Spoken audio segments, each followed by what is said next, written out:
Lingkaran besar, lingkaran kecil menjadi satu. Garis vertikal, garis mendatar menjadi satu. Garis vertikal, garis mendatar menjadi satu. Keempat unsur menjadi satu. Bulatan lengkap, paduan mantap, logo konseling, logo konseling.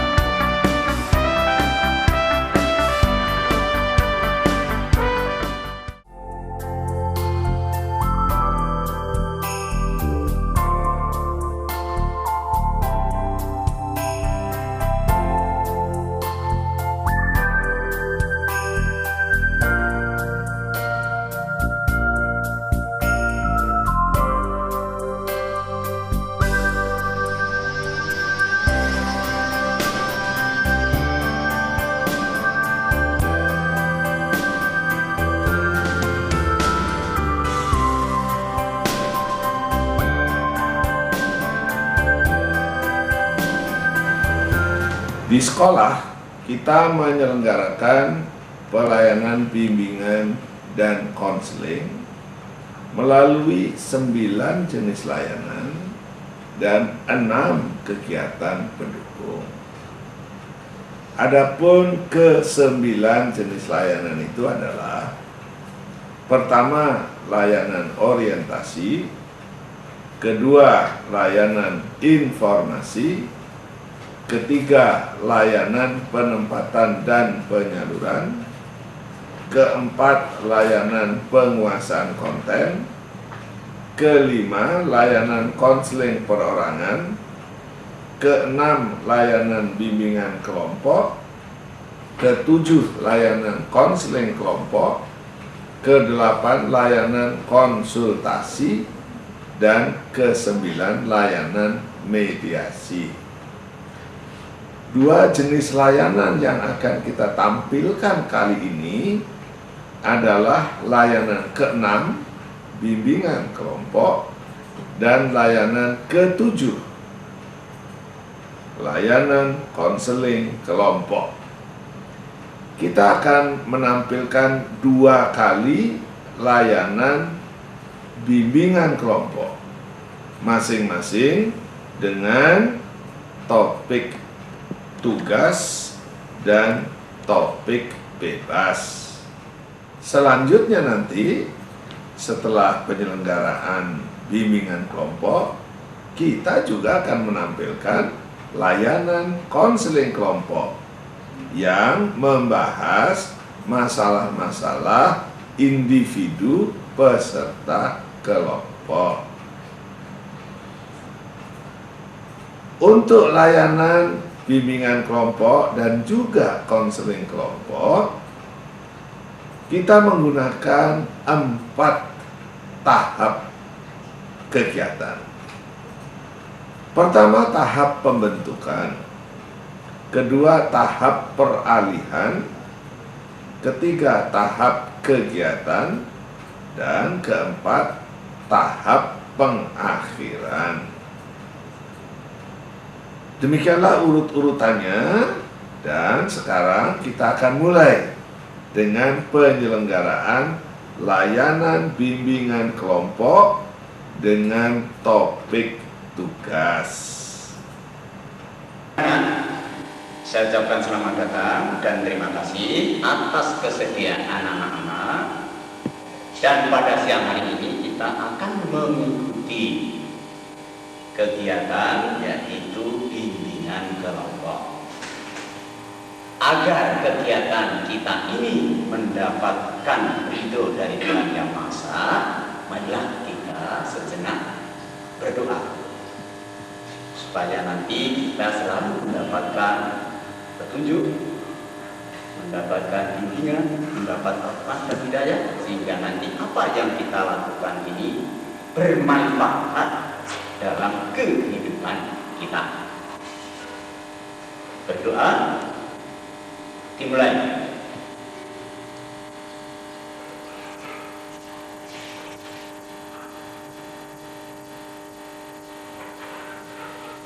Selesai. Anak-anak, kita akan melaksanakan kegiatan bimbingan kelompok. Kegiatan bimbingan kelompok ini merupakan salah satu layanan di dalam bimbingan dan konseling. Nah, kegiatan ini melatih kalian untuk berani berbicara di dalam kelompok, untuk bisa mengemukakan pendapat di dalam kelompok, bahkan berani menanggapi apa yang dikemukakan oleh anggota kelompok lainnya. Di samping itu juga Anda nanti akan melatih diri untuk bisa mengembangkan pribadi Anda supaya nanti bisa menjadi pemimpin yang bagus, karena di dalam kegiatan nanti juga Anda bisa mengembangkan bakat yang Anda miliki. Yang perlu diingat, di dalam kegiatan ini nanti mestinya supaya nanti semuanya itu mendapat kesempatan untuk menyampaikan pendapat, perlu adanya tenggang rasa, memberikan kesempatan kepada teman lainnya supaya teman lainnya juga berpendapat seperti Anda itu. Yang tidak kalah pentingnya anak-anak, bahwa bimbingan kelompok ini salah satu di antaranya adalah tujuannya nanti Anda akan mendapatkan pemahaman beberapa topik yang akan dibahas dari berbagai aspek kehidupan. Jadi Anda nanti akan mendapatkan berbagai macam pemahaman dari topik-topik yang dibahas dari beberapa aspek kehidupan. Jelas? Misalnya? Iya. Nah, caranya bagaimana? Cara pelaksananya juga seperti sekarang ini. Duduknya salah satu di antaranya ini adalah bentuknya setengah lingkaran atau letter U. Kira-kira ini yang tujuannya supaya dalam menyampaikan pendapat itu secara langsung bisa diterima oleh anggota kelompok lainnya. Gitu kan? Begitu kan? Caranya. Nanti cara berikutnya adalah Anda akan terlibat di dalam diskusi, maka nanti diharapkan Anda selalu berinteraksi dan berkomunikasi antar sesama anggota kelompok, sehingga kelompok kita nanti menjadi hidup. Anak-anak, dalam menyampaikan pendapat, dalam mengemukakan pendapat, diharapkan nanti Anda hendaknya dengan sukarela. Artinya tidak perlu dipaksa. Dan juga dibarengi dengan keterbukaan. Apa yang dirasa, apa yang dipikirkan, segera dikemukakan. Namun di dalam penyampaiannya itu perlu diperhatikan norma-norma yang berlaku, sehingga nanti mungkin tidak menyinggung perasaan sesama teman kita, baik itu apakah ada kaitannya dengan norma agama, norma hukum, norma adat dan kebiasaan yang kita sepakati bersama, sehingga nanti di dalam kegiatan kelompok kita ini selalu hidup, berkembang dan mendapatkan sesuatu yang bermanfaat bagi kita. Berikutnya kita nanti juga itu mungkin akan ada melakukan sesuatu. Salah satu di antaranya tadi kita akan berinteraksi dan berkomunikasi sama teman. Tapi pada suatu saat siapa tahu kita juga melakukan sesuatu yang sifatnya dilakukan secara fisik. Misalnya melakukan apa nanti menurut ajaan kita. Jadi ada hal-hal yang perlu dilakukan. Kalau memang diajak melakukan kegiatan apa yang kita lakukan, tidak harus hanya interaksi dan komunikasi saja. Yang perlu diperhatikan, apabila pembicaraan kita nanti ada kaitannya, ada sangkut pautnya dengan pembicaraan, dengan membicarakan kondisi seseorang, maka perlu kita rahasiakan, tidak boleh diutarakan kepada orang lain, tetapi yang mengetahui adalah anggota kelompok kita saja. Dapat dipahami? Terus anak-anak, karena saya baru pertama kali ini bertemu dengan anak-anak, supaya kita juga dekat dan akrab dengan anak-anak, maka saya akan mengadakan perkenalan. Dan saya yakin di antara anak-anak ini satu sama lain sudah mengenal, tetapi untuk saya kan belum kenal. Nah, perkenalan ini nanti dilakukan secara bergantian, secara sukarela. Anak-anak nanti hanya menyebutkan nama dan kelasnya. Sekali lagi, anak-anak menyebutkan nama dan kelasnya. Sukarela ya nanti ya, tidak perlu harus turut, tetapi silakan. Mana yang dulu itu bisa mengemukakannya. Untuk itu dimulai dari saya. Nama saya Gito Setiokumo, panggilannya Pak Gito. Dosen IIPA. Jelas? Ya. Sekarang kita lanjutkan. Siapa yang akan memulai setelah saya? Nama saya Elis Apita, biasa dipanggil Elis, dan sekarang duduk di kelas 22. Elis duduk di kelas 22. Agak keras. Berikut. Nama saya Rozi Febrina, biasa dipanggil Rozi, dan sekarang duduk di kelas 21. Rozi, kelas 21. Silakan. Nama saya Mas Tial, panggilan saya Imas, saya duduk di kelas 22. Imas, kelas 22.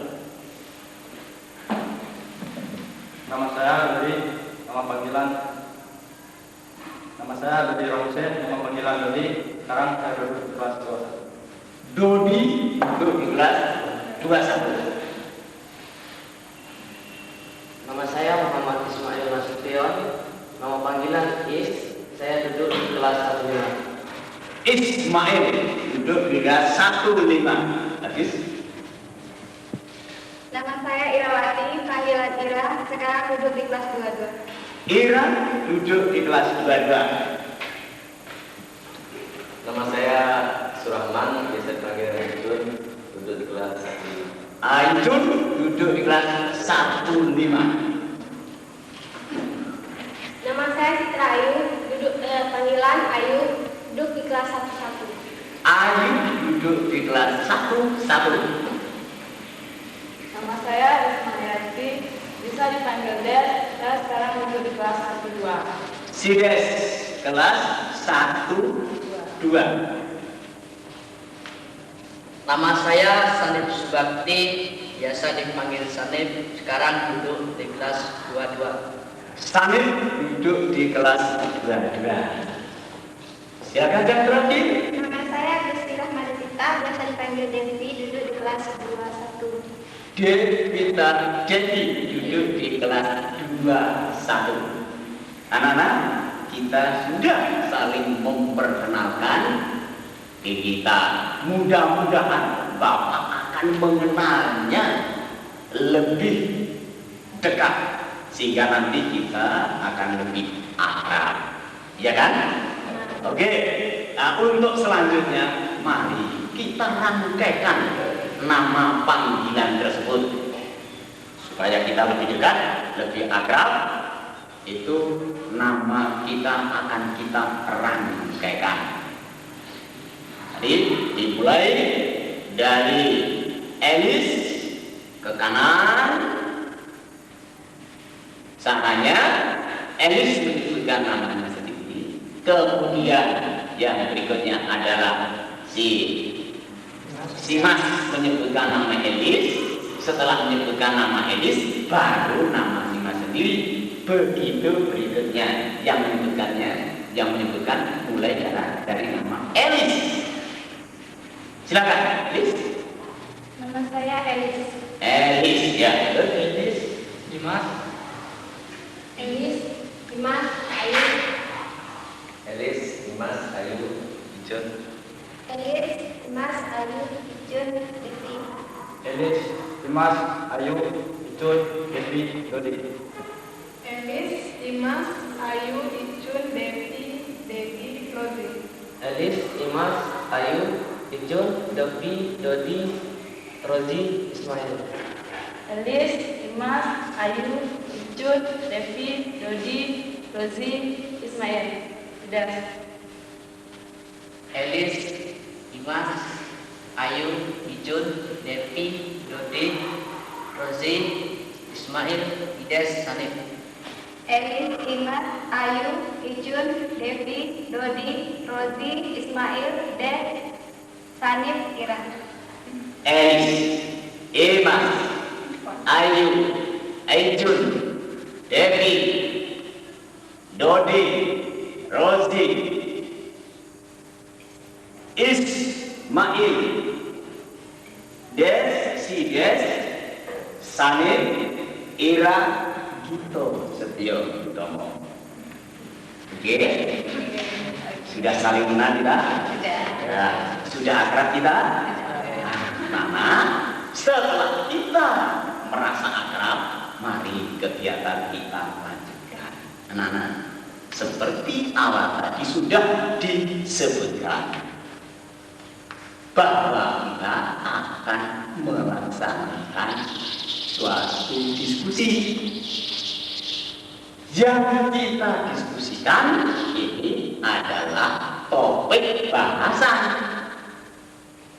Di dalam diskusi nanti yang perlu diingat adalah Anda semuanya diberi kesempatan untuk saling tukar pengalaman, tukar pendapat, mengemukakan ide, mengemukakan gagasan yang ada kaitannya dengan pembahasan topik tersebut. Ada pertanyaan? Tidak ada. Jadi nanti kita akan diskusi. Yang didiskusikan apa? Topik bahasan. Untuk kali ini Bapak akan mengemukakan topik bahasan. Topik bahasan yang Bapak kemukakan adalah perkelahian antar pelajar. Apa? Bagus. Coba kita renungkan, mengapa topik ini dikemukakan di dalam kelompok ini? Akhir-akhir ini mungkin anak-anak pernah membaca, pernah mendengar, bahkan mungkin pernah melihat secara langsung, apakah itu lewat televisi atau bahkan melihat secara langsung di hadapan mereka para pelajar yang terlibat di dalam perkelahian. Dan peristiwa ini kalau tidak segera diantisipasi, diakhiri apa nanti jadinya? Ya kan? Para pelajar adalah generasi muda, generasi penerus yang nantinya akan mempunyai tanggung jawab besar dalam memimpin bangsa dan negara. Kalau remajanya ini pekerjaannya sudah sering tawuran yang tidak jelas, bahkan nanti ada yang cedera, lebih-lebih kalau nanti ada yang sampai meninggal dunia, bagaimana negara kita yang akan datang? Maka dari itulah topik ini perlu kita angkat supaya mendapatkan pembahasan dari kita semua.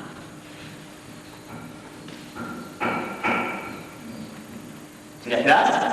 Nah, silakan sekarang siapa yang ingin menyampaikan pendapatnya. Nah, di dalam pembahasan Anda nanti kaitkan dalam segala aspek kehidupan.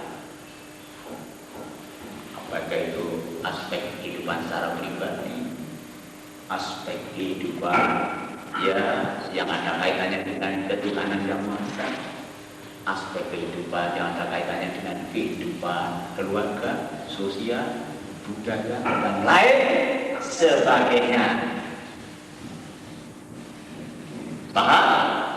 Silakan siapa yang ingin mengemukakan pendapatnya atau menanggapi apa yang dikemukakan oleh Pak Gito ini. Silakan. Saya rasa topik itu sangat baik untuk diangkat ya, karena topik itu merupakan suatu maksudnya yang sering kita alami atau kita lihat sendiri, karena kita sebagai pelajar ya, perkelahian itu sering kita lihat atau pernah kita alami sendiri. Jadi saya rasa topik itu sangat baik untuk diangkat dalam diskusi ini supaya kita semua bisa mengetahui dan mencari jalan keluarnya. Bagus. Nah sekarang karena ini penting untuk diangkat, untuk dibahas, kira-kira bagaimana menurut pendapat Anda sesuai dengan topik tadi? Saya kira perkelahian antar pelajar itu kuranglah, maksudnya tidak sesuai dengan apa yang terkandung dalam Pancasila gitu. Dan itu sebaiknya kita itu jangan menghindarilah perbuatan yang begitu. Jangan Mendekati perbuatan. mendekati, ya, jangan menghindari, jangan mendekati. Kalau itu ada perbuatan seperti itu yang bertentangan dengan Pancasila, jangan didekati. Bagus. Masih ada lagi? Oke, ayo. Menurut pendapat saya,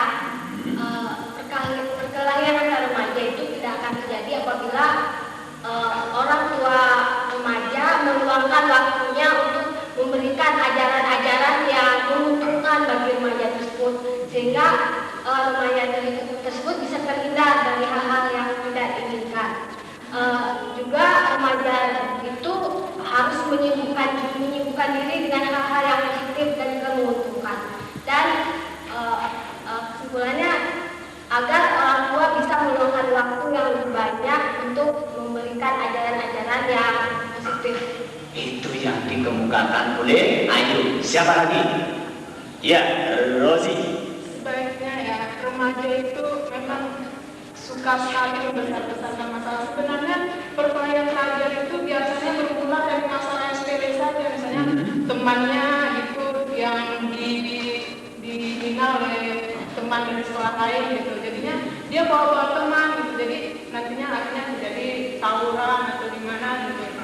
Mestinya pelajar itu sadar kalau kita sebagai pelajar itu harus bersikap seperti pelajar lah. Jangan mengutamakan emosi yang nggak tentu seperti itu. Tugas kita adalah belajar gitu. Belajar, tentu belajar itu untuk mencari arah yang kebaikan gitu. Jadi agar para pelajar ini bisa mengerti tentang tujuan belajarnya, bisa mengendalikan emosinya, gitu ya. Itu. Silakan, berikutnya. Ya. Saya setuju sekali dengan kata Ibu. Sebenarnya masalah yang sepele itu bisa terjadi dalam belajar. Misalnya perkelahian pelajar antara STM dengan SMA. Kita tahu bahwa STM itu pelajarnya semuanya kaum pria gitu. Jadi tidak mungkin kalau dia itu suka mengganggu cewek-cewek di SMA, sebab SMA itu siswanya banyak cewek gitu kan. Dia tuh ingin mengganggu, bahkan mungkin ingin menjadikan sebagai teman dekat gitu. Tapi kadang-kadang ada pula sang cewek ini merasa diganggu, merasa tidak enak atas gangguan dari anak STM tadi. Dia mengadu kepada teman-temannya laki-laki di sekolahnya. Dengan itu rasa emosi dari kaum pria di SMA bersemangat untuk berkelahi. Dia merasa bahwa anak SMA itu telah merusak SMA gitu dengan merayu atau mengganggu para wanitanya. Yang ada di SMA tadi. Silakan. Silakan. Elis. Kalau menurut saya, pendapat saudara Devi itu memang ada benarnya juga, karena selisih paham atau tidak enak itu antara pelajar STM dan SMA itu saling mengganggu gitu ya. Tapi menurut saya nggak seperti ini. Menurut saya semua itu sebenarnya bisa dilakukan ya, antara pelajar STM dengan pelajar SMA itu kan bisa dia tuh berhubungan sebenarnya pacaran lagi itu kita istilahkan ya. Itu kan wajar-wajar saja, karena memang kita kan sebagai remaja itu yang maupun dia tuh STM, SMA, senam atau yang mana aja kan sama kita sebagai remaja putri dan putra gitu. Jadi menurut saya pendapat saudara itu kurang begitu masuk gitu dalam daya pikir saya gitu, karena memang antar remaja itu sama, baik dia di SMA, baik dia di STM, semuanya sama, ingin punya teman gitu. Jadi kalau saya mengambil kesimpulan, kita tuh harus tidak boleh mengadu gitu. Kenapa masalah kita dengan orang lain kita tidak boleh mengadukan lagi kepada teman kita gitu. Kalau ada permasalahan diselesaikan oleh diri sendiri, tidak perlu mengadu gitu. Oke, lihat ya. Siram. Isi Des. Saya rasa ya, antar pelajar itu kita mungkin sudah mengetahui tugas kita sebagai pelajar itu untuk belajar. Kira kalau untuk masalah teman itu nggak masalah gitu, apakah dari sekolah lain atau dari sekolah mana aja boleh, tapi salah satu yang kendalanya agar tidak terjadinya perkelahian belajar itu kita berteman gitu. Walaupun tidak mendekat atau misalnya kita saling tegur sapa gitu. Jadi dengan tegur sapa misalnya kita sudah mengenal walaupun cuma sedikit Jadi dengan adanya tegur sapa atau gimana kita bisa berteman kita untuk berteman dengan yang lain. Jadi saya kira kalau kita sudah berteman atau saling dekat, tidak ada lagi masalah pelajarannya. Tegur sapanya itu melalui kegiatan apa? Kira-kira? Bisa saja kegiatan olahraga atau misalkan belajar gitu. Itu olahraga antara satu sekolah dengan sekolah lainnya. Kegiatannya yang tidak dapat memojokkan atau menghina sekolah lain gitu. Oke. Yes. Lainnya? Jadi Saya akan mengerti pendapat dari Sides tadi. Sides tadi mengatakan bahwa perkelahian pelajar bisa dihindari dengan cara mengadakan pertandingan antar sekolah. Tapi banyak juga kita lihat dari SMA atau STM ya, perkelahian pelajar ini terjadi karena acara bersama gitu. Misalnya dalam acara sepak bola, ya. Jadi antara STM dengan SMA misalnya. Jadi antara STM kalah, yang SMA-nya menang. Jadi karena STM kalah, jadi SMA-nya ada juga sebagian yang mengatakan STM nggak ada kemampuan, gitu kan? Jadi karena dia STM marah. Jadi akibatnya terjadilah perkelahian pelajar. Jadi saya kira lebih baik kita sebagai pelajar harus sadar saja bahwa kita tidak boleh memberi suatu tanggapan yang jelek kepada SMA lain. Dan lebih baik kita saling segan-segannya. Jadi saya tidak boleh memberikan tanggapan yang jelek kepada sekolah lain dan saling segan-segan. Oke? Ya. Saya ingin menanggapi dari tadi. Memang kalau dalam pertandingan itu tentu ada yang menang dan kalah ya. Dan kita harus sportif gitu.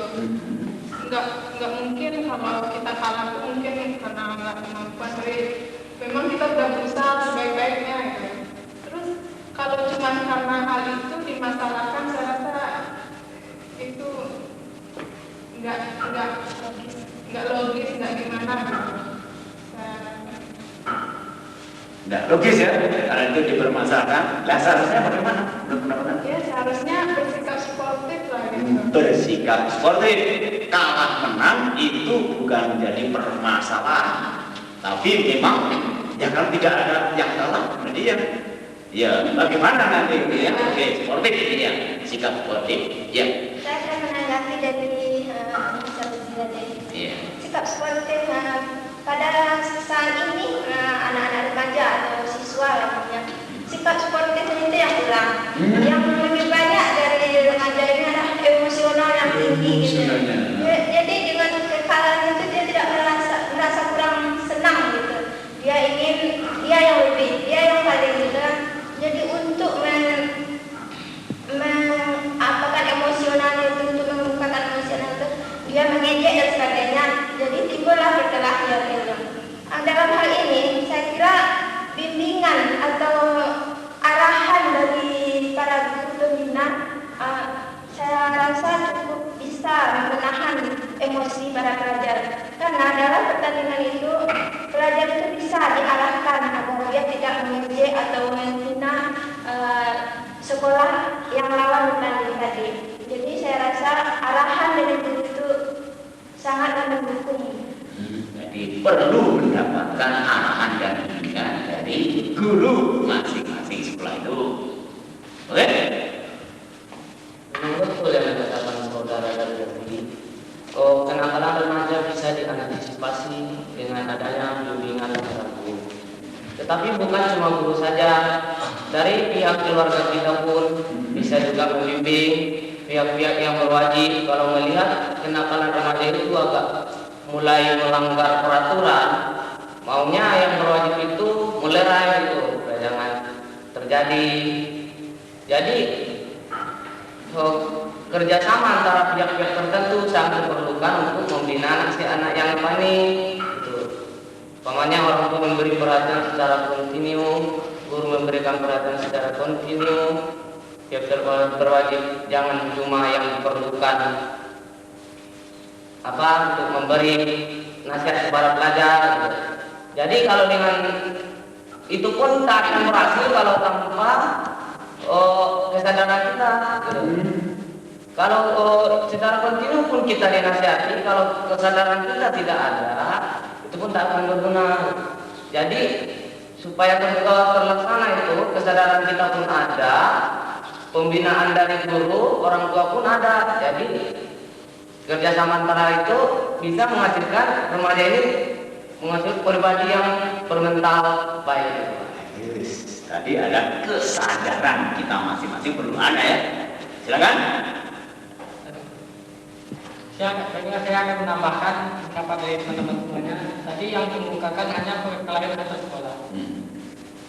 Tapi juga ada perkelahian dalam lingkungan sekolah sendiri. Misalnya antar geng dalam lokal gitu. Perkelahian antar pelajar dalam lingkungan sekolah. Itu terjadi kan karena adanya antar geng-geng atau kelompok-kelompok kecil yang bikin keributan dan kelompok yang lain untuk lawannya, dan terjadilah perkelahian antar geng tersebut. Saya rasa kelompok-kelompok geng di sekolah itu kurang cocok, dan sebaiknya kita jangan membikinlah atau ikut serta dalam kelompok tersebut, karena itu merupakan kurang kreatif bagi kita. Tapi kalau seandainya kelompok tersebut kita jadikan positif, misalnya dengan mengadakan belajar bersama atau untuk menaikkan tahap pelajar gitu, itu memang baik. Tapi untuk unjuk kekuatan misalnya itu kurang baik ya.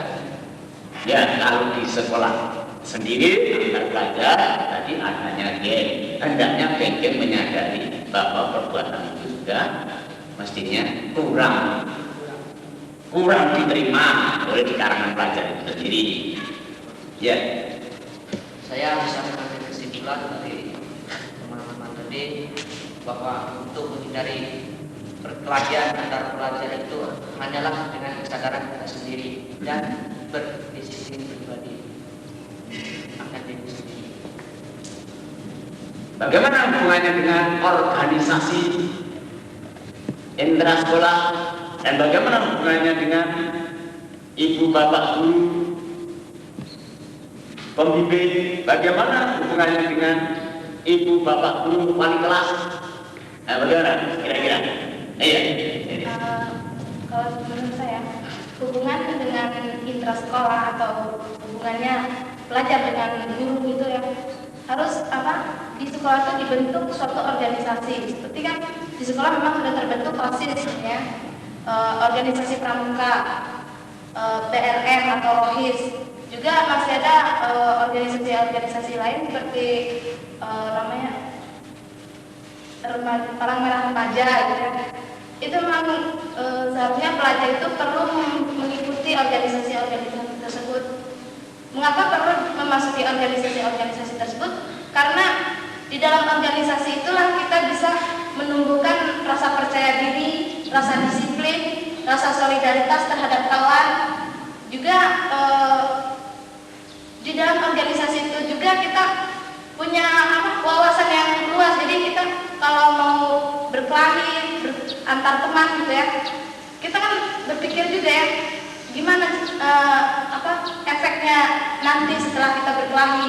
Mungkin untungnya? Iya, apa untung dan ruginya itu. Jadi kita kan berpikir dua kali. Jadi kalau kita seluruh siswa itu mengikuti organisasi yang ada di sekolah itu, kemungkinan besar perkelahian antara pelajar itu nggak mungkin terjadi. Ya. Saya rasa ya, dengan mengikuti semua organisasi kayaknya nggak mungkin gitu. Iya, Nggak mungkin. mungkin. Iya. Karena sekian banyak organisasi, kalau kita punya teman atau geng gitu ya, mesti salah satu harus masuk semuanya. Apalagi kalau ada lawan atau gimana gitu ya, masuklah dengan organisasi lain, maka antar organisasi bisa kelahi juga gitu. Jadi saya rasa nggak mungkin gitu kalau kita masuk semua organisasi, apalagi kalau ada larangan dari orang tua gitu kan. Jadi karena nggak mungkin masuk semua organisasi. Kita harus memilih dulu organisasi yang terbaik atau yang paling baik yang bisa kita ikuti, nggak semuanya.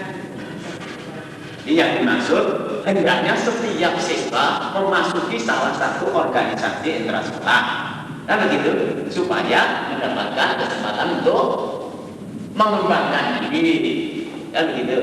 Oke, begitu? Iya. Maksud saya tadi kan gini, ya memang satu siswa nggak mungkin mengikuti seluruh organisasi ya. Maksud saya salah satu orang siswa itu memilih mana organisasi yang dia sukai, yang cocok dengan pribadinya gitu.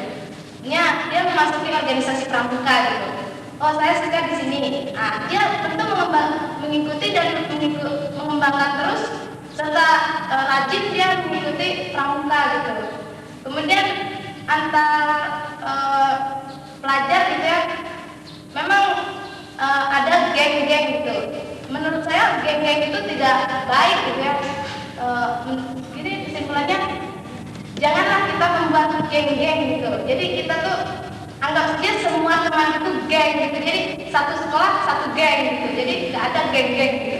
Satu sekolah satu geng, sehingga kalau itu tidak ada gengnya, gitu ya. Kan begitu. Jangan deh. Kalau menurut pendapat saya, untuk menghindari perkelahian antar sekolah dan untuk menghindari perkelahian antar dalam lingkungan sekolah, dan lebih baik dengan cara kembali ke OSIS. Bagaimana kita ketahui ya, di dalam organisasi OSIS mempunyai sebuah sekbid, yaitu sekbid keamanan atau kepemimpinan. Jadi saya rasa sekbid yang menjabat sebagai keamanan atau seksi kepemimpinan itu seharusnya menanggapi tentang lingkungan sekolah. Apalagi dia selalu berada di dekat teman-temannya. Jadi yang paling dekat itu yang memperhatikan masalah perkelahian antar geng, cukup dengan sekbid. Jadi apabila dia tidak mampu mengamankan dengan caranya sendiri, baru melapor ke guru piket atau guru BP-nya. Jadi menurut pendapat saya, lapor pada guru piket atau guru pembimbingnya. Apa itu yang disampaikan? Yuk. Silakan. Iya. Saya akan menambahkan lagi dari Al-Haji tadi. Kadang-kadang ada geng di dalam satu sekolah itu yang dipengaruhi dari dengan remaja-remaja yang tamat sekolah atau lulus sekolah dari luar lingkungan sekolah. Geng itu dibentuknya dengan secara pura-pura gitu, dengan pengaruh dari luar tadi. Jadi dengan adanya pengaruh dari luar tadi, kekuatannya itu besar, dia itu lembaga diri itu kuat, sehingga dia membuat kekacauan senaknya di sekolah gitu. Dari adanya keamanan tadi, saya harapkan keamanan itu bisa hendaknya berpartisipasi untuk mencegah adanya geng-geng yang liar di luar itu untuk mempengaruhi remaja-remaja di dalam sekolah. Toh kalau ada geng-geng yang berkomplotan dengan itu, geng-geng itu bisa dikumpulkan dan diarahkan kepada organisasi tertentu yang menurut selera. Menurut kata saya begitu. Iya. Ya. Mana? Ini Bon? Kalau pendapat saya gini Pak, tadi kan dikatakan sama dari DP bahwa perkelahian antar pelajar itu bisa saja terjadi karena dorongan dari pihak luar. Iya. Tapi kita itu harus bisa menjaga diri, bisa memilih. Pokoknya ada dorongan dari pihak luar. Ada orang mengatakan kamu itu diajak semua itu. Agak keras caranya. Jadi kita tidak usah terpengaruh sama yang lain. Ini kesimpulannya percaya diri sendiri. Percaya diri sendiri, jangan mudah terpengaruh. Ini dengan adanya kegiatan OSIS dan lain sebagainya tadi, ini ada ditambah oleh Bon supaya kita ada percaya diri, tidak mudah terpengaruh. Silakan. Ya, terus. Memang ya kebanyakan dari perkelahian tersebut, munculnya dari anak-anak yang nggak mau tahu dengan pelajaran, gitu. Maksudnya yang misalnya agak nakal di sekolah itu sebaiknya pihak sekolah tuh bisa menindak tegas gitu. Guru-guru kan tahu mana yang anak yang nggak mau belajar dengan anak yang mau belajar, ada dengan belajar. Itu gimana kalau seandainya dikonsultasikan dengan orang tuanya gitu. Kalau dulu kalau nggak bisa ya nggak dikeluarkan gitu. Ya ini, wah kalau nggak bisa, Daripada mencemarkan nama baik sekolah gitu. Tapi kalau dia udah nggak mau dinasihati lagi, terkadang kan remaja tuh kalau makin dinasihati dia makin bikin kesalahan lagi. coba bagaimana pendapat Anda itu kalau ini sampai dikeluarkan begitu itu, dan dia kan? Menurut saya, konsultasi dengan orang tua pelajar itu sangat baik. Tapi jika konsultasi sudah berlangsung sekian kali dengan orang tua, anak itu masih tetap nakal kayak gitu, saya rasa dengan cara mengeluarkannya itu kurang tepat. Aduh, sekali lagi keluarkan kurang tepat, begitu Karena ya. keluarkan itu dia bisa jadi makin dekat dan mempengaruhi para pelajar-pelajar yang lainnya yang teman-temannya. Ada baiknya anak itu kan ada sekolah SLB, sekolah luar biasa. Seandainya anak itu memang nakal gitu, dimasukkan aja sekolah luar biasa tersebut. Di situ dia bisa dididik dengan cara apa? Dengan kekerasan kayak, dengan macam-macam kayak, di situ dia akan bisa menjadi, insya Allah mudah-mudahan dia akan menjadi baik. Iya, itu ada jalan keluar. Kalau memang itu dikeluarkan, nanti berbahaya katanya. Tapi kalau disekolah dengan SLB, siapa tahu tersalurkan SLB untuk anak tuna laras.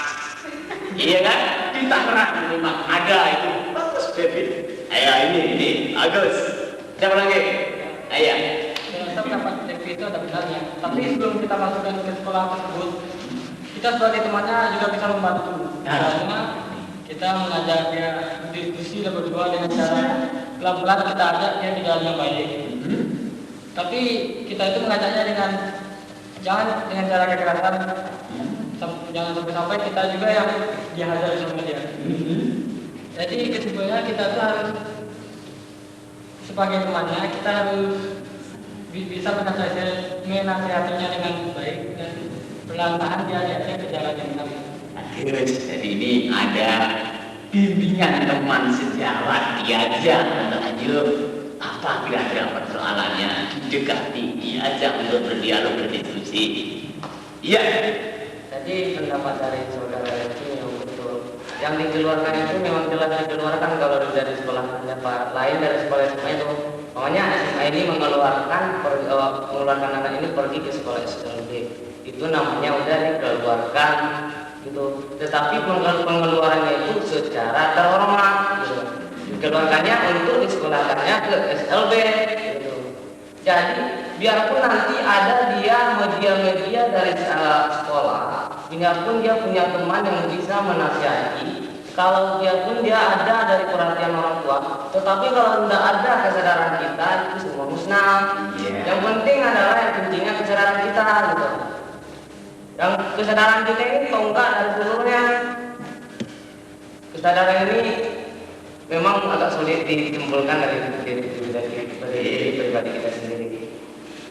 Saya tidak bisa mengungkapkan bagaimana cara membuat supaya timbul kesadaran itu. Tapi dengan adanya pendekatan antar sesama teman tadi, siapa tahu dia akan semakin sadar. Oke. Ya lagi, iya ini. Saya akan menanggapi sedikit dari Mas tadi. Mas tadi mengatakan bahwa kita sebagai temannya harus mendekati dia atau menasihati dia agar tidak berperilaku seperti itu. Tapi yang kita lihat saat ini ya, kita sebagai temannya yang menasihati dia, malah sebaliknya kita yang tenang. Malah kita dibilang, kamu tidak lelaki katanya, kamu tidak jantan katanya kan, kamu bencong yang nggak bisa kamu katanya. Jadi saya ingin menanyakan bagaimana masalah itu, bagaimana tingkat bagaimana kita cara menasihatinya yang baik gitu. Silakan. Bagaimana cara menasihati? Malah ya. Saya rasa cara menasihatinya dengan perlahan kita dekati dulu. Janganlah kita langsung ajak dia ke jalan yang baik gitu. Karena kalau kita keluarkan dia, otomatis dia berhenti sekolah. Sebab belum semua daerah memiliki sekolah yang membina anak-anak khusus anak nakal gitu. Seperti yang katakan Bapak itu tadi, lebih guna Laras tadi. Jadi jalan keluar yang lainnya, saya rasa cuma itulah kita sebagai temannya mengajak dia ke arah yang benar dengan perlahan-lahan. Misalnya kita ajak berunding berdua, Saling menyayangi, maksudnya saling menyayangi, saling menghormati. Kan begitu, jadi penyampaiannya itu saling menyayangi dan menghormati. Tidak memberi nasihat, kamu harus begini, ya begitu ya. Oke, Aziz. Saya juga ingin menambahkan ya. Tadi maksudnya yang dikeluarkan itu tentu orang-orang yang nggak bisa dinasihati lagi gitu kan. Sebenarnya bisa kalau dia masih ada keinginan untuk belajar itu kan bisa melalui orang tuanya. Bagaimanapun orang tua tentu keluarga yang terdekat dari dia yang paling sayang dengan dia kan. Nah, jadi kalau konsultasi dengan orang tua biasanya dia juga akan cepat mengerti gitu. Dan kata Firman tadi nggak semua orang tuh bisa masuk SLB di Tangerang itu tuh, kalau di Sumatera gimana gitu kan. Terus sebenarnya juga agar teman-teman yang lain juga jangan terganggu gitu kan dengan anak yang satu tadi cuma karena dia terus kita ribut sekelas kan. Masih ada lagi? Bagaimana? Bagaimana lagi? Jadi menurut saya memang menurut Rozi itu benar gitu ya. Memang tidak semua daerah memiliki sekolah SLB tersebut. Jadi saya juga bisa menambahkan ya, mungkin ada faktor-faktor lain kenapa pelajar-pelajar itu bisa melakukan tindakan-tindakan yang ceroboh atau perkelahian antar pelajar gitu ya. Jadi menurut saya mungkin ada faktor-faktor keluarga itu, mungkin adanya keluarga yang tidak perhatian gitu pada anaknya gitu. Yang kurang memperhatikan Yang kurang memperhatikan anaknya, atau mungkin ibunya seorang ya bisnis itulah, orang tuanya bisnis semua gitu. Jadi jarang ada di rumah. Jadi dia tuh kurang kasih sayang dari orang tua gitu. Jadi dia bisa saja dengan protes gitu, dengan protesnya pada orang tua dia berlaku jahat gitu ya di sekolah, itu nakal, tidak mau belajar, kemudian dia berkelahi antar temannya gitu. Itu bisa saja terjadi. Ya. Anak-anak, masih ada lagi? Peran wali kelas, peran guru pembimbing, peran kepala sekolah. Menurut saudara bagaimana? Menurut Anda itu bagaimana? Ya kan? Itu peran-peran dari wali kelas, guru pembimbing. Ya. Saya rasa peran dari guru wali kelas, pembimbing itu sangatlah penting ya. Terutama guru BP, menangani masalah remaja itu. Sebaiknya guru pembimbing itu atau guru BP lebih mendekatkan dirinya untuk mengarahkan si anak yang nakal tadi ke jalan yang benar. Yang mendekatkan diri apakah gurunya, pembimbing, atau para pelajar ini mendekatkan diri kepada guru pembimbingnya? Saya rasa untuk mendekatkan diri itu yang saya maksud itu gurunya lah. Sebab anak nakal ini merasa enggan mendekati guru. Ya.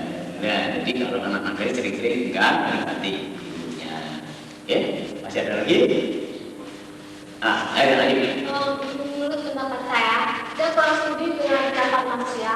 Iya. Karena tidak khusus guru BP harus menangani anak-anak nakal, tapi berpengaruh penting terhadap lingkungan sekolah, guru-guru, dan sekolah itu sendiri.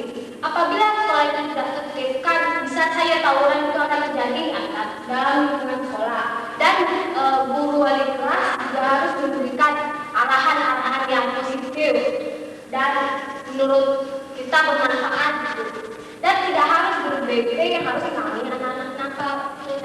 Ya, dan guru BP bukan menangani anak nakal saja, tapi tugasnya lebih banyak dalam rangka mengembangkan semua aspek-aspek kepribadian dari para pelajar yang ada di sekolah itu. Terus, ya Mas Doni. Saya akan menambahkan dari tempat Mas tadi, yaitu masalah wali kelas.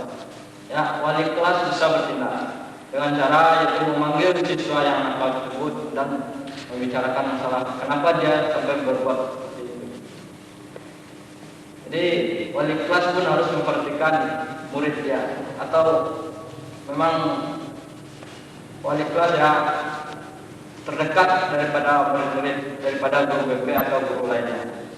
Jadi saya kira hanya antara wali kelas dan murid yang harus dekat. Terus, tapi anak-anak sering terjadi kan begini sering terjadi, itu perkelahian ini terjadi sering adanya salah informasi. Ada kering-kering, adanya salah informasi. Nah, bagaimana kalau hal itu terjadi? Ya, ayo. Menurut saya kalau salah informasi, apabila kita menerima informasi dari luar, kita harus menyelidiki kebenaran dari informasi tersebut supaya tidak terjadi salah paham dan mengakibatkan perkelahian antar remaja. Selain itu, kita juga harus bisa membatasi emosi. Kalau emosi bisa dibatasi, insya Allah bisa perkelahian antar pelajar itu bisa dihindari. Hubungannya dengan Bapak Ibu Kepala Sekolah? Kalau ada informasi yang seperti tadi, bagaimana? Jadi, kalau menurut saya ya, bapak atau ibu dari sekolah ya seharusnya tidak percaya dengan informasi yang seperti itu. Harus menyelidiki dulu benar atau tidaknya siswa melakukan hal seperti itu. Jadi menurut saya begitu, Pak. Guru itu tidak percaya dengan informasi orang lain. kalau ada informasi yang sekiranya kurang jelas perlu dikonsultasikan kepada apakah guru pembimbing, apakah wali kelas, apakah wakil kepala sekolah, bahkan kepada kepala sekolah, begitu, supaya nanti bisa dibahas sebelum terjadi. Ya, anak-anak, sekarang rasanya kita sudah cukup pembahasan kita tentang topik yang saya kemukakan tadi. Nah, sekarang setelah topik ini kita bahas, kita sudah memperoleh pemahaman dari berbagai aspek tadi. Sekarang setelah topik ini kita bahas, apa yang harus Anda lakukan supaya nanti tidak akan terjadi keributan, perkelahian baik di dalam sekolah Anda maupun dengan teman-teman di luar sekolah Anda? Apa yang harus kamu lakukan sehabis kegiatan ini nanti? Ya. Saya habis kegiatan ini akan melakukan misalnya mengasih salah satu organisasi yang saya senangi dan tidak begitu menanggapi isu-isu yang bukan dari luar sehingga bisa menimbulkan emosional dari diri saya. Berikut, ya. Saya analisa diskusi ini. Jadi sikap saya sebagai pelajar, saya harus mengendalikan emosi. Sebab perkelahian ini berawal dari emosi. Jangankan pelajar, orang tua pun bisa kelahi gara-gara emosi ya. Jadi sikap yang penting saya guna adalah mengendalikan emosi. Terus sikap yang akan dia mengendalikan emosi, betul? Iya. Saya sebagai pelajar, selain mengikuti organisasi atau mengendalikan emosi, hal yang penting adalah mawas diri. Jangan terlalu mendengar atau menanggapi isu yang diberikan orang lain kepada kita, tapi harus benar-benar membuktikannya benar atau tidak berita itu. Jadi yang pokok adalah mawas diri dan tidak terlalu percaya pada omongan. Anda akan mawas diri segala informasi berita yang diperoleh. Oke, akan mulai sekarang mawas diri terus ya. Bagus, silakan. Ya, jadi Kalau saya, setelah selesainya diskusi ini, juga mencakup dengan perkelahian pelajar, saya akan mencoba untuk, karena saya juga sebagai pengurus dalam organisasi OSIS gitu ya, saya ingin lebih mengajak teman-teman gitu untuk memasuki salah satu organisasi yang dia sukai. Jadi dia tuh bisa menyalurkan diri ya. tidak Bisa menyalurkan bakat dan kreativitas yang dia miliki gitu. Jadi dia tidak mudah terombang-ambing dengan berita-berita yang belum pasti kebenarannya. akan mengajak teman-temannya ya. Bagus. Berikut. Ya, ready? Apa yang akan dilakukan? Kalau saya akan melakukan suatu kegiatan, yaitu mengadakan sebuah organisasi atau mengadakan seperti rekreasi ke tempat-tempat hiburan atau tempat yang sejuk atau yang nyaman ya, untuk menenangkan pikiran. Dan yang selanjutnya saya akan berusaha menasihati ya teman-teman yang suka berkelahi dengan cara mengatakan bahwa perkelahian itu tidak akan menguntungkan bagi kita semua. Yes. Yang lagi? Rasid. Saya sampai diskusi ini meningkatkan kesadaran diri, ya, bahwa kita pelajar ini adalah generasi penerus bangsa. Dan untuk itu kita harus berbuat yang positif selagi kita masih remaja. Gitu. Jadi yang ditinggalkan adalah perbuatan negatif seperti itu dan berusaha untuk tidak mendekatinya. Ya, Rozi. Ikut? Bagaimana? Seperti ini ya, ada sebagai pelajar, saya akan lebih aktif dalam organisasi yang saya senangi dan akan menjauhi hal-hal yang akan menentukan seperti perkelahian pelajar tadi, dan akan meningkatkan rasa percaya diri saya untuk mengatasi profesional. Yes. Ikut? Wan? Kalau saya setelah melaksanakan diskusi ini, Agak keras. berusaha untuk bisa menasihati teman-teman yang sering berkelahi. Akan menasihati teman-teman yang sering berkelahi. Bagaimana? Bagaimana? Pendapat tadi menimbulkan rasa percaya diri dan kesadaran bahwa kita seorang pelajar. Kita sadar apa tujuan kita sebagai pelajar itu. Kembali kepada kesadaran kita belajar. Gimana yuk? Saya akan mencoba mengaktifkan diri ke hal-hal yang lebih positif dan meningkatkan kewaspadaan atas hal-hal yang tidak menguntungkan. Meningkatkan kewaspadaan tentang hal-hal yang tidak menguntungkan. Membentengi diri gitu ya. Terus, lanjut lagi. Sudah, anak-anak, rasanya setelah pembahasan topik kita masing-masing sudah mempunyai konsep. Selesai ini nanti kita akan melakukan seperti apa yang Anda kemukakan masing-masing itu demi tercegahnya perkelahian pelajar baik antar sekolah maupun antar lingkungan yang terdekat ini sendiri. Nah, sebelum kita akhiri kegiatan ini, mungkin ada beberapa kesan yang perlu disampaikan. Apa kira-kira kesan Anda dalam mengikuti kegiatan ini? Apa perolehan Anda di dalam mengikuti kegiatan bimbingan kelompok? Yang diminta. Oke. Saya berkesan ya dalam diskusi ini, baik untuk melatih diri kita untuk mengeluarkan pendapat dan menambah rasa kekeluargaan antar kelompok ini. Itu dari si Mas. Lainnya? Pak Rosi? Saya senang sekali ya mengikuti diskusi kelompok kayak gini ya. Rasanya ada keakraban gitu ya antara sesama anggota, dan saya juga bisa untuk melatih keberanian saya untuk berbicara di depan umum gitu, dan juga mengemukakan ide-ide yang berkaitan dengan diskusi ini.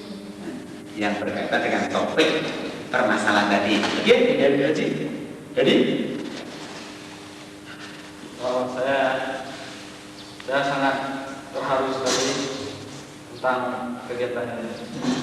Ya, jadi kita mengambil kesimpulan yaitu bahwa dalam suatu permasalahan hendaknya kita harus bermusyawarah untuk memecahkannya. Dan apabila ada masalah yang tidak kita pecahkan, kita harus membicarakannya dengan orang lain atau dengan kelompok, bisa juga dengan orang yang bisa kita percayai. Jadi menurut saya apabila ada suatu masalah, diskusikan yang bersama. seperti yang sekarang ini yang sedang berlangsung ini. Begitu. Bagus.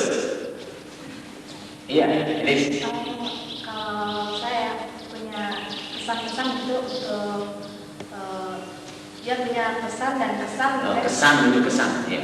Kesan saya mengikuti bimbingan kelompok seperti ini. Saya bisa mengerti apa-apa yang belum saya ketahui gitu ya. Seperti bagaimana pemecahan suatu masalah gitu ya. Jadi bisa gitu kita memecahkan masalah dengan cara seperti ini. Jadi untuk berikutnya kalau ada masalah itu saya akan mencobakan dengan cara yang seperti ini gitu.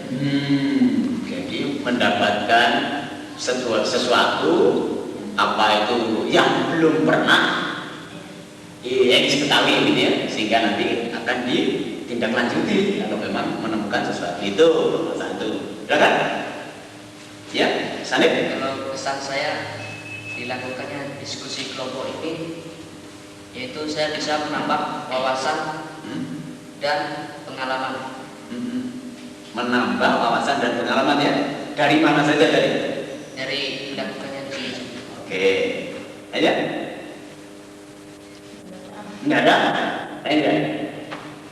Dengan adanya diskusi ini saya senang sekali, karena dengan diskusi ini kita merupakan bermusyawarah, mengeluarkan pendapat atau ide untuk memecahkan masalah sesuai dengan ideologi bangsa kita Pancasila tercantum dalam sila keempat. Di sini kita bisa mengembangkan gitu apakah itu ide-ide yang ada dari kita ataupun masalah yang ada dari kita bisa dipecahkan secara musyawarah. Iya, bahkan teman kita ini malah juga sudah mengembangkan atau mengamalkan sila keempat ya. Jadi bagus apa itu sila keempat?